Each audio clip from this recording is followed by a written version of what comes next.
Alright, if you haven't met yet, hello, I'm Aaron, base straight A student, always leveling up life, and I've made thousands of mistakes in my journey. So here are the life lessons that I got from my mistakes so that you don't have to repeat them and you can learn from my mistakes that I made. I'll go through 7 life lessons that I wish I knew when I was younger, and as always there are timestamps in the description so you can skip ahead to anything that you like. Alright, the first tip is to go your own way. This is something that I wish I knew when I was like 15, 16, when I was just getting into like the self-improvement niche kind of area. There was this big YouTuber at that time, Hamza. I'm sure he's still big now, but he's kind of fallen off after like creating a lot of like emotional buildup of energy. And a lot of young men like myself who are quite impressionable and easy to influence in this kind of stuff. I like completely followed this guy and wanted to be exactly like him. And that is definitely not a good thing to do. Like everyone has their own different path and journey to success if that's what you are after and you are actually a person that is awake and are somewhat competent. It's much more auspicious to take your own path because each of us, even though we are alike like with our brains and stuff and that we can find stuff relatable, we each have our own unique paths to success, whatever that can mean to you. And when we walk our own path, you'll see that your life just gets so much more fun. You actually enjoy the process, the journey over the destination type of stuff. And the process itself, you do it for the sake of doing it. You just find the process fun of your path, and that's what separates your path from other different paths that other people can have. And what most people do is that they don't go their own way, they don't go to their own path, and they go to other people's path and try on that. And what happens is that a bunch of people try and go through other people's path and it just never works out.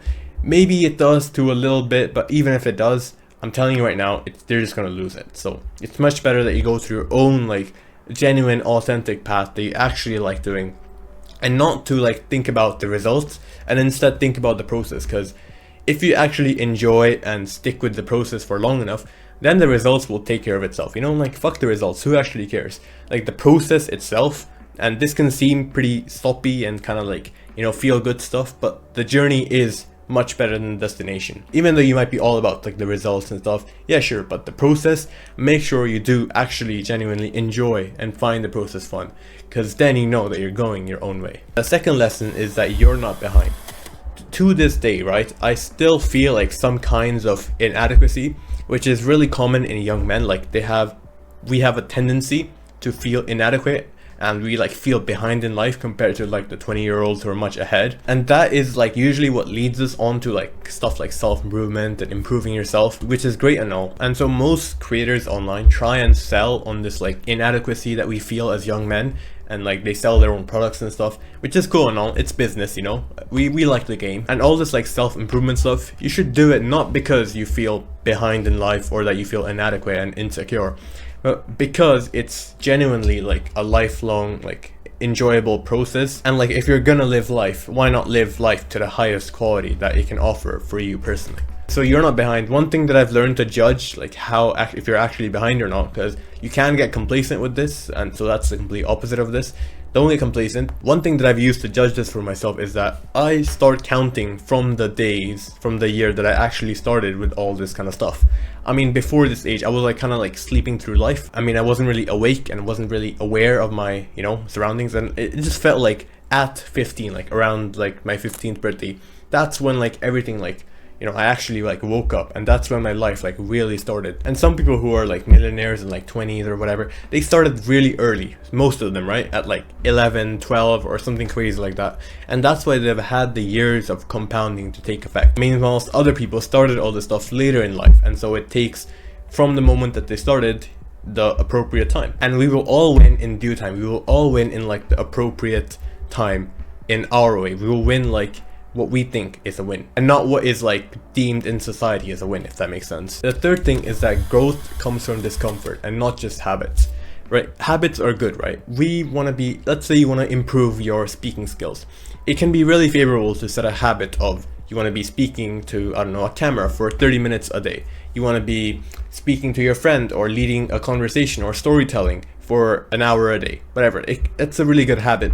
But after a while, you kind of reach like this plateau effect where you improve considerably at the start, but you kind of like plateau out, if you just keep doing the habits without really improving anything about it. After you hit the plateau, you only really improve when you go through discomfort and you actually like set like a plan or an intention to do something uncomfortable that you haven't done yet. And that is where you improve again. And so this also relates to like every single gym journey out there. The first 2 years of lifting in the gym, you make what's called noob gains, where you get a lot of muscle mass. And it's basically where like it's like you just have to create the habit and set like an optimal workout routine and just follow it consistently. And that gives you like 80-90% of the gains. And after that, it kind of just tapers off, because we usually like get comfortable enough, even if it's uncomfortable to lift the weights. We are used to it enough, and that we don't improve like our workout routines or whatever. I can give you a bunch of different skills, like let's say YouTube, right? At the start, all you need to do is just hit the record button, just press record and start talking to the camera. That's all you need as a beginner, as a complete beginner, to improve your YouTube skills considerably, right? Because most people don't even make their first video. That's what you need as a beginner. But after that, if you do that for long enough, soon you'll get comfortable enough talking to the camera like I am now. And after that, if you don't improve something like every single video, if you don't, test yourself and go into that uncomfortable area, then your YouTube videos will kind of hit like a plateau where they won't improve in quality wise anymore. Another skill, photography. It's as a beginner, if you just pick up a camera and start taking photos and just try with your intuition to make it look good, that will give you a lot of, development and leveling up in your skill. But after that, you'll hit like a plateau, and from that you would need to like improve your skills and learn more about it. Like let's say you would learn about foreground, background, or rule of thirds, and you would implement that, and that's how you improve even more. Another thing, baking for example. I don't know, at the start you start with looking at recipes online and just trying your best and hoping that it will work out at the end, which is what I did in what's called home economics in 9th grade. It's basically a cooking class where you bake and shit and cook. I didn't do that good on the cooking part of the course, but there was like the economics test, which is another part of the home economics subject here in Sweden, and I clutched up hard on the assessment there and managed to secure a B, which was much higher than what any of my friends, like my male friends, could achieve. My boys, they all got like C's and D's, and the girls that I knew all ended up getting like A's or B's, which is suspicious, but I don't know. Anyways, that way of just looking at the recipes online and doing it, if you keep doing that for, I don't know, like 10 years, after a while you will plateau and you will stay at the same level. From there you will need to like, I don't know, learn how to bake without any recipes or help from the internet at all, and maybe even learn about the ingredients, like I don't know, how the butter caramelizes the vanilla extract that really contradicts the flavor of the blueberry, like bullshit like that. Basically a little bit of discomfort. And especially if it's something that you enjoy doing, like photography and stuff, that is something that I enjoy doing, that discomfort that you go through, it will actually feel fun. And the discomfort is just like a fun part of the path that you're on. And so I learned this from the book, The 4-Hour Workweek, where the kid, Tim Ferriss, talks about eustress versus distress. Distress is not good. Distress is like what usually people regard as stress, when it's like actual like bad stress, like emotional stress that we don't want to do, that it's not intended. Whilst eustress is where it's a good level of stress, where it's like we're doing an uncomfortable thing, but that is actually good because growth comes from discomfort. But it's not really viewed as discomfort if you find it fun and it's like part of your own path. Like the first tip. Fourth tip is to be aware of intentional with what you do. Every time you pick up your phone or something and you go onto YouTube, maybe you're not intentional and you're not awake with what you're doing right now.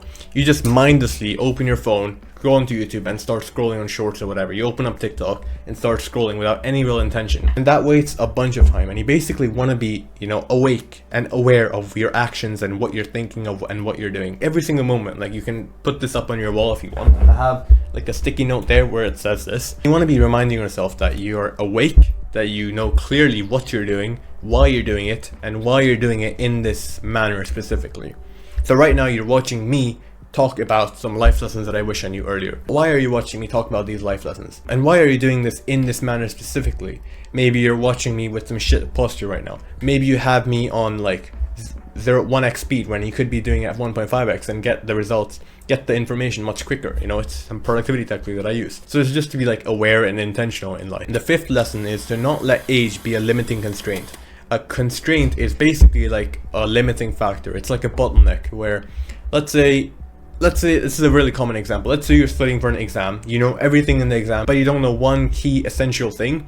that's going to be like a constraint where it's going to pull your entire knowledge to double and the results that you produce down to here. And so you don't want to be making this age seem like a constraint in your mind, where you feel like, oh, just because I'm young, just because I'm so and so, I'm not able to do this or whatever. Like, just because I'm young, no one fucking listens to me. And that can seem really relatable, right? But the things that I'm implementing now is to actually make and carve yourself into someone who is actually worth listening to and respecting. Like, would you respect yourself? Would you, as another person, listen to yourself, to what you have to say? Like, how do you expect others to respect you when you don't even respect yourself for the things that you do? If no one is listening to you, that's alright. What you can do is that you can listen to yourself. This is something that I've recently learned, and it's so good because it's alright if no one listens to me, that's fine. I'm just gonna listen to myself and listen to what I have to say. And that's like the only thing that you need. And so let's say you're trying to tell your friend that this is not a high ROI way to study, like don't hope and dream for an A grade, instead just take action, but they don't simply listen to you.